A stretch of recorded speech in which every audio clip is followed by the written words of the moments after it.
In this video, I'm going to tell you about piece value. Piece value is a point system where we assign points to pieces in order to tell which pieces are more valuable and which pieces are less valuable. This is really important to know because in a chess game, if you're offered a trade of pieces, you wouldn't know if you should trade or not without knowing the value of the pieces. So we start by assigning the pawn 1 point. Everything is relative to this 1 point. We could give the pawn any number of points we wanted, 1 or 5 or 100, it doesn't matter, but everything is compared to this pawn. So if a pawn is 1 point, which it is, then we give a knight 3 points, a bishop is also 3 points, the rook is 5 points, the queen is 9 points, and the king, you can't really assign points to a king, you can think of it as 0 points or infinity points, but there's no meaning to assigning the king points because if you lose the king, you lose the game. So we will forget about the points of the king because there's no meaning to that. But thinking about the points of all the other pieces, this helps us judge whether a trade is even or not.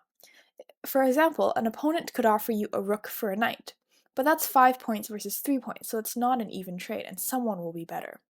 On the other hand, rook plus pawn is 5 plus 1 is 6, knight and bishop is 3 and 3 is also 6, and that would tell you that a rook plus pawn is actually about equal to a knight and a bishop. Which piece should you take, the rook or the bishop?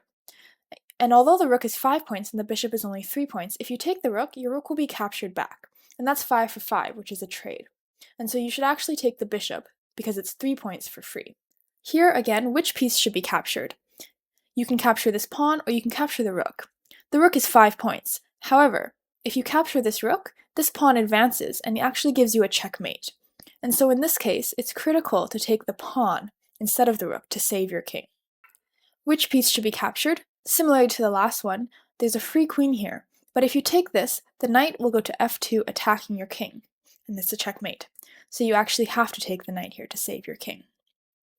The point of these puzzles is to show you that even though the point system is a good way to judge who is better, you have to look at the whole board, and you have to think about other things that are happening on the board, not just looking at the number of points. In this case, it's white to move, and it just says white to move and win. You need to find the best move. You can see that this queen is for free, and that would be 9 points. However, if you notice, this bishop is controlling the square next to the king, trapping the king in the corner. And we can actually do a checkmate right now on g6, and the pawn can't take because it's pinned by the rook.